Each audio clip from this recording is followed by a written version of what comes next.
हमारी ये कहानी 1967 में बिहार में आई एक भयंकर बाढ़ की है जो धीरे धीरे बिहार के सारे शहरों को अपने चपेट में लेते जा रही थी। हमारे लेखक बिहार की राजधानी पटना शहर के पास ही एक छोटे से गांव पे रहते थे। ऊंचाई पे होने की वजह से वहाँ पे आम तौर पे बाढ़ नहीं आती थी, लेकिन इस बार कहानी कुछ और थी। खबर आती है कि पटना में स्थित मुख्यमंत्री आवास और धीरे धीरे पूरा शहर बाढ़ की चपेट में आते जा रहा है। ये खबर सुनते ही लेखक अपने एक दोस्त के साथ बाढ़ का हाल जानने घर से बाहर निकलते हैं और गांधी मैदान के पास एक पान की दुकान में जाते हैं। पान की दुकान के पास लोग रेडियो में बाढ़ का समाचार सुन रहे थे। समाचार दिल को दहलाने वाला था। पता चलता है कि बाढ़ का पानी धीरे धीरे पूरे शहर में घुसता जा रहा है, लेकिन वहाँ खड़े लोगों का तो कुछ और ही कहना था। वो कहते हैं, अरे भैया, एक बार ये पटना शहर गंगा नदी में डूब जाए तो इसके सारे पाप धुल जाएंगे। खैर, शाम के लगभग 7:30-8 बजे लेखक बाढ़ का हाल जानकर वापस अपने फ्लैट में आए ही थे कि सरकार द्वारा लाउड स्पीकर में अनाउंसमेंट होता है, भाइयों, संभावना है कि रात के लगभग 12 बजे तक पानी लोहानपुर, कंकड़बाग और राजेंद्र नगर में घुस जाएगा, तो सावधान रहें और सुरक्षित रहें। इस अनाउंसमेंट के बाद तो लेखक को नींद ही नहीं आ रही थी। सोचा क्यों ना कुछ लिख लें। लिखने बैठे तो उनके दिमाग में बाढ़ की पुरानी यादें ताज़ा हो गईं।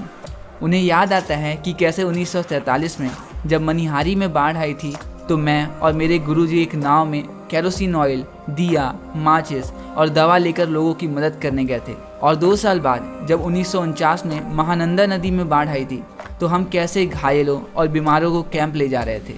और एक बार तो एक बीमार के साथ उसका कुत्ता भी नाव में चढ़ गया था। और जब मैं अपने दोस्तों के साथ लोगों की मदद करते हुए कैंप के पास पहुंचा तो देखा कुछ लोगों ने ऊंचे टीले पे एक स्टेज बना लिया है और वहाँ कभी भालू डांस चल रहा है और कभी एक छोटा सा बौना आदमी एक औरत की एक्टिंग कर रहा है और लोग तालियां बजाते हुए मछलियां भूंज के खा रहे हैं। खैर, इस बार 1967 की ये बाढ़ पहले की तरह नहीं थी जो सिर्फ कुछ निचले इलाकों तक ही सीमित थी। इस बार पानी राजेंद्र नगर तक पहुँच चुका था। बाढ़ से ग्रसित लोगों के लिए ये आपदा की घड़ी थी। ना उनके पास खाने को अनाज था, ना रहने को घर और ना ही पहनने को कपड़े। तो कुछ लोगों के लिए ये बाढ़ मनोरंजन थी।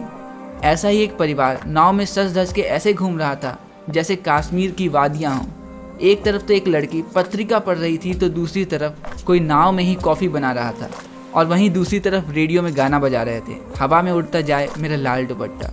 और पूरा परिवार बाढ़ का आनंद ले रहा था। लेकिन जब उनकी नाव हमारी मोहल्ले पहुंची तो उन्हें देख हमारे मोहल्ले के लड़कों ने छत से ऐसी सीटियां और तालियों के साथ उनका स्वागत किया कि शर्म से वो खुद ही गाना बंद कर शांति से निकलते बने। खैर, लिखते लिखते अब रात के 2:30 बज चुके थे और मुझे नींद आ गई।